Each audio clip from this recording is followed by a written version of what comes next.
Hello everyone, আসসালামু আলাইকুম।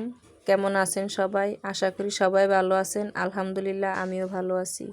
আজকে রান্না করব শৈল মাছ দিয়ে পালং শাক। এই জন্য আমি সব মশলা আগে কষিয়ে এখানে 3 পিস শৈল মাছ দিয়ে দিয়েছি।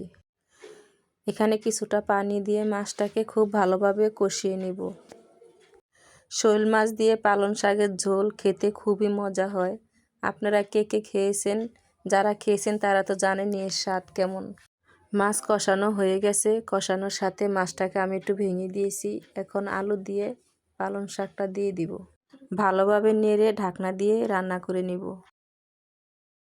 এখানে আমি এক্সট্রা কোনো পানি অ্যাড করব না। শাক থেকে যেই পানিটা বের হবে সেটা দিয়েই রান্না করব। রান্নাটা প্রায় হয়ে গেছে। এখন কয়েকটা কাঁচামরিচ ফালি ধনেপাতা কুচি দিয়ে আরও মিনিট খানিকের মতো রান্না করে নামিয়ে নিব। এইভাবে শৈল মাছ দিয়ে পালং শাকের ঝোল খেতে খুবই মজা হয়।